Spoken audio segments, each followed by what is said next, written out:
Hello दोस्त, अभी का वीडियो 90% लोगों ने स्किप करते हैं या गलत कराते हैं।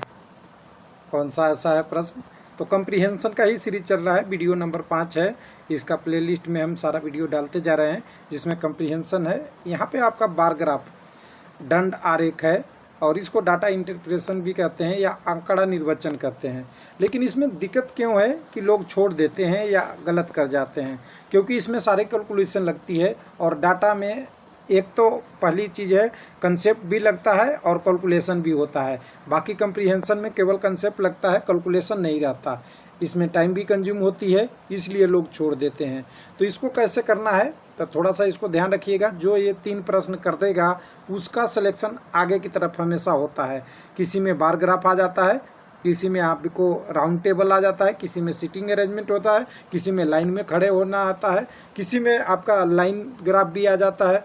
यानी सबकी अलग अलग कंसेप्ट करके ये प्रश्न को पूछ दिया जाता है। तो इस प्रश्न को करने के लिए देखिए हमारे पास कैसे प्रश्न आता है, उसको मैं पहले ले लूँ तब आप समझिएगा थोड़ा ध्यान से। बिना देरी किए हमारा काम है समझाना आपको। देखिए इस प्रश्न में 2 ग्राफ दिए हुए हैं। ये एनटीपीसी 2016 से एग्जाम लिया हुआ है, रेलवे 2000 कह सकते हैं, रेलवे प्रीवियस ईयर प्रश्न से लिया हुआ है। एक मिनट, 2016 का, जिसमें सिंपल से देखिएगा यहाँ 2 प्रश्न दिए हुए, 2 टाइप के ग्राफ दिए हुए हैं। सॉरी, इधर ईयर है, इधर आपकी अमाउंट है लाख में। लेकिन ये ध्यान दीजिएगा, ऊपर पढ़िएगा तो आपको थोड़ा टाइम लगेगा। ऊपर दिया हुआ है कि 2 ग्राफ दिए हुए हैं नीचे प्रश्न में। कुछ वर्षों के कंपनियों द्वारा असंसाधित सामग्री, यानी क्या है यहाँ पे देखिएगा, इन्वेस्टेड प्रोसेस मटेरियल, ध्यान दीजिएगा।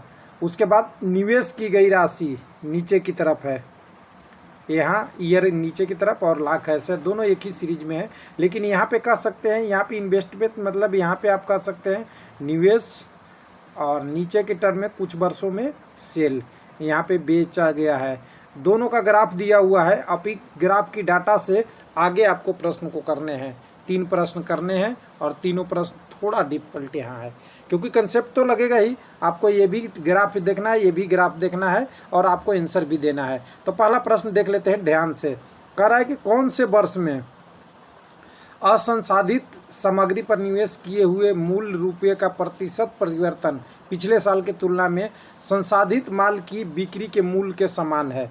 तो यहाँ पे एक सिंपल सी बात कर दे, अनसंसाधित निवेश यानी जो आपका निवेश था, यहाँ पे प्रश्न को समझिएगा, और क्या है निवेश के साथ बिक्री, दोनों की तुलना करना है किससे? पिछले साल के परिवर्तन के रूप में, परसेंटेज के रूप में कर सकते हैं या एक टर्म के रूप में कर सकते हैं कि कितना टर्म आगे बढ़ा, कितना गुना बढ़ा, कौन सा साल में। एकदम बिल्कुल ये सही होता है किसके लिए? निवेश के लिए और बिक्री के लिए भी। यानी सिंपल सी बात है, निवेश में बढ़ा अगर 2 गुना तो बिक्री में भी होना चाहिए 2 गुना। लेकिन अगर निवेश में 2.1 हुआ तो बिक्री में 2.1 ही होना चाहिए। लेकिन अगर इसी को अगर बदल दें, आपका आंसर हम कह दें कि आप सोचिएगा 2.3 गुना निवेश में बढ़ा और आंसर में 2.8 बढ़ गया, तो ये बराबर नहीं है। ध्यान दीजिएगा, ये डिफरेंस होता है। तो चलिए इसी प्रश्न को हम कर लेते हैं। तो देखिए यहाँ पे प्रश्न में हम कैसे करेंगे इस प्रश्न को, ध्यान दीजिएगा, डिफिकल्ट प्रश्न होता है। तो देखिए हमें पिछले साल से तुलना करना है, तो हम क्या करेंगे ना, यहाँ से देखते जाएंगे। देखिए इस ग्राफ का हम एरो देखेंगे, थोड़ा एरो देखेंगे ना तो थोड़ा सा हमें इससे अंदाज़ा लग जाएगा, और उसी तरह इसकी एरो बना लेंगे निवेश वाले को, और इसकी भी बना लेंगे, इसकी भी बना लेंगे, इसकी भी बना लेंगे। अब देखिए 2 वर्ष में लग रहा है यहाँ पे कि एक जैसा है। एक तो 300 से 500 और 225 से 375, और दूसरा 400 से 600 और 330 से 525। क्योंकि ये ग्राफ देखिएगा, मैं एक बार इसको थोड़ा हाईलाइट कर दूँ कि ये देखिए ये राउंड फिगर ऊपर की तरफ जा रहा है। यहाँ देखिएगा ऊपर की तरफ दोनों एक जैसा जा रहा है। अगर एक बार डाटा के टर्म में देखेंगे तो देखिए 225 और 375, और यहाँ 300 और 500 दोनों एक ही रेशियो लग रहा है। लेकिन वेरीफाई करेंगे 330 तो 525, 400 तो 600। तो इसको क्या हम वेरीफाई कर सकते हैं? तो हम वेरीफाई कर लेते हैं पहले। देखिए 375 डिवाइडेड बाई अगर हम 225 कर ले ये डाटा को, तो एक रेशियो मिलता है 1.66667। अंदाज़ा से आप लगा लीजिए, दो को के ऐसा ही रेशियो आएगा। उसी तरह अगर 300 से 500 को कर ले, और दूसरा ये भी कर लेते हैं 525 को 330 से, तब कितनी आएगी यहाँ आएगा 530 300। पहला तो 1 डिजिट आएगा, 1 डिजिट के बाद 303 का 660, यानी 1.5 के समथिंग आएगा, 1.5789 कुछ ऐसा आएगा। और दूसरे वाले टर्म में अगर हम सेल के टर्म वाले में ले लेते हैं, तो सेल वाला कलर मैं चेंज कर लेता हूँ, सेल वाला ले लेता हूँ 500 डिवाइडेड बाई 300, ये आता है 1.6667, जो एग्जैक्ट आपकी 375 वाला का टर्म आ रहा है। ठीक है, अगर इसको दूसरे वाला डाटा को वेरीफाई करते हैं 600/400, तो ये क्या आता है 600/4, ये तो 1.5 हो गया डायरेक्ट। तो ये देखिए, ये दोनों डिफरेंस है, ये सेम है, तो हमारा आंसर कौन सा होगा। तो हमें किसके टर्म में पूछा है, तो साल के टर्म में पूछा था। तो देखिए कौन से टर्म पिछले साल के टर्म में बढ़ रहा है 1.667 की रेशियो में, तो 1997 आंसर हमारा था यहाँ पे। तो देखिए आंसर हमारा बी में है 1997। अगर अगला आंसर होता इसके वाले टर्म में, तो हम 1999 लेके जाते आंसर, लेकिन यहाँ पे 1.57 और 1.5 का रेशियो है, इसलिए हम इसे नहीं लिए। डिफ़िकल्ट है थोड़ा। चलिए अगले प्रश्न में थोड़ा इजी मिलेगा। अगले प्रश्न में और डिफ़िकल्ट आ गया है। प्रश्न कह रहा है कि दी गई राशि की अवधि के दौरान असंसाधित सामग्री में निवेश की गई औसत राशि और इसी अवधि के दौरान संसाधित माल की बिक्री में औसत मूल्य का अंतर क्या है। अब इसमें देखिएगा सभी का पूछ दिया, जब से दिया हुआ है डाटा, टोटल का औसत निकालना है आपको, किसके रूप में, तो निवेश के रूप में, और उसी के रूप में बिक्री के रूप में, और दोनों का एवरेज भी निकालना है। देखिए पहले तो आपको डाटा की टोटल जोग निकालना पड़ेगा, फिर औसत निकालना है, एवरेज निकालना है, और फिर दोनों को घटाव भी करनी है। ये प्रश्न देख के सब स्किप कर जाएंगे, मुझे पता है प्रश्न देखते ही यार स्किप करो, ये छोड़ दो, इसको नहीं करना है, लेकिन करेंगे हम ज़रूर। तो चलिए हम इसको कैसे करेंगे। हमारा स्किल इतना अच्छा होना चाहिए कि हमें जोड़ अच्छा से हो जानी चाहिए जब हमें करना है। तो देखिए 120 350 ये आपका डाटा सब जोड़ देते हैं, निवेश वाला 420 तक। तो देखिए हम डायरेक्ट में जोड़ते हैं 5 5 10 और 5 15, लास्ट डिजिट 15, एक रह गया रिमाइंडर। अगर यहाँ से देखेंगे तो 2 2 4 3 7 7 7 14 और 2 16, 1 18, 1 19, फिर से एक रिमाइंडर। उसके बाद आप देखेंगे 4 5 4 9 3 12 12 3 15 15 2 17, 1 18 और 1 1 रिमाइंडर। 1995 इसका टोटल जोग है इस डाटा का। इस डाटा को जोग करेंगे तो ये तो सिंपल सी है। लास्ट में देखिए 60 एक ही जगह है, बाकी सब जीरो में है, तो 60 लिख दिया। और यहाँ से देख लेते हैं 4 और 6 10, 4 14, 5 19, 3 22 और 2 24, 2460 इसका एवरेज है। अभी देखिए 2460 को हम 1900 इसमें से घटा देंगे, तो हमारे पास एक डाटा आएगी, ये 400 आएगी। कितना है, 1 मिनट, यहाँ से 5, 6 में से 5 गया 5, और 6 में से 5 9 6 15, अगर ने 6 15 की बात करेंगे तो 465 आएगा।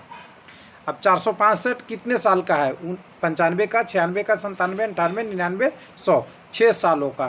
तो 465 डिवाइडेड बाई 6 कर देंगे तो एक संख्या मिलेगी, वो मिलेगी 77.5। कितना, क्योंकि यहाँ डाटा आंकड़ा लाख में है तो यहाँ भी लाख में होगा। आंसर आपका मिला या नहीं मिला, मिला लेंगे। अभी आंसर तो मिल गया है हमें लगता है, लेकिन इसको दूसरे तरीके से भी कर सकते थे। 1995 डिवाइडेड बाई 6 कर देते तो इसकी डाटा आ जाती 332.5, और इसको भी डिवाइड करते 6 से, तो यहाँ 6 चौके 24, 24 और 60 10, यानी 410 का। और इसको हम घटा देते इसमें, तब भी आती 77.5 लाख, यानी आंसर हमारा वेरीफाई हो रहा है 77.5 लाख। कहाँ हमारा गया, 6 में आंसर है कहीं पे, तो डी में है 77.5 लाख। 1 मिनट किए हमने आंसर, छोड़ा नहीं, बहुत ज़्यादा नहीं समय लगा। हाँ इसमें 2 मिनट जरूर ले लेगा, क्योंकि ये प्रश्न कैलकुलेशन वाला है और इसको देख के लोग छोड़ देते हैं। चलिए अगले प्रश्न में चलते हैं। अगला प्रश्न क्या कहता है हमारा, अगला कह रहा है कि 1999 में संसाधित माल की बिक्री का मूल्य, ये आसान है थोड़ा, बिक्री का मूल्य का माल, या ध्यान दीजिएगा, 97, 98, 99 के असंसाधित सामग्री के निवेश के कुल मार्ग का योग लगभग कितना प्रतिशत है। तो इसमें क्या करना है, 97, 98, 99 का योग कर देना है, किसका, निवेश का, और उसमें से ये वाला डाटा संसाधित बिक्री को क्या कर देना है, हमें प्रतिशत के रूप में निकाल लेना है, कितना प्रतिशत है। तो बिल्कुल आसान है, चलिए निकाल लेते हैं। कहाँ गया प्रश्न हमारा, यहाँ था। कह रहा है कि 1999 में कितना था हमारा, एक मिनट, 1999 में हमारा इसको सेल, यहाँ से देखिए सेल कितना है, 600 है। 600 तो डाटा आ गया। अब पूछ रहा है कि निवेश 3 सालों का, किसका किसका, 1997, 98 और 99 तीनों का। तो इसको तीनों को जोड़ देंगे, तो हम जोड़ देते हैं 375, 330 और 525, 25 और 75 जोड़ेंगे तो 100 हो जाएगा, यानी 400 यहाँ से, यहाँ 500, 900, 900 और 330, 1230 होता है क्या आपकी डाटा। अब देखिए 1230 दिया हुआ है, 600 दिया ही है। अब 600 को परसेंटेज में निकालना है 1230 के टर्म में, तो 600 डिवाइडेड बाई 1230 गुना 100, यही आपका आंसर था। इसमें से यहाँ डिडक्ट कर देंगे, 130 को 600 से भाग देंगे तो करीब 4 पॉइंट क्या आएगा, 130 बरचौ 48, 12 5 60 डायरेक्ट नहीं होगा, 6.8, उसके बाद कुछ डिजिट आएगा, 6 7 कुछ ऐसा आएगा, 6 7 8 ऐसा कुछ आएगा। लेकिन यहाँ पे 10 यहाँ पे और बच गया है, यानी 48.67% हो रहा है। हमारे 48.67 दिख रहा है। तो हम आंसर में देख लेंगे कि इसके समकक्ष में कौन सा आंसर है। तो चलिए एक बार देखते हैं 7 नंबर प्रश्न में। तो यहाँ पे देखिए एक तो आपका है 45, यहाँ से देखेंगे 45 और 49, तो आंसर कौन सा होगा, 45 होगा, 49 होगा, 45 नहीं होगा, क्योंकि 48 पॉइंट कितना है, कुछ टर्म में है, 7 6 कुछ ऐसा टर्म आ रहा था। तो आपका आंसर क्या हो जाएगा, 49% लगभग उसके समान में है। तो ये आपका आंसर हो गया। तो कैसा रहा ये प्रश्न, आपको लगा कि डिफ़िकल्ट है प्रश्न, इस करने में हम छोड़ने जैसा है? तो हमें तो नहीं लगता है प्रश्न छोड़ने वाला जैसा है, लेकिन मेहनत थोड़ी सी ज़्यादा लगती है, इसलिए लोग इसे स्किप कर देते हैं। थैंक यू, धन्यवाद।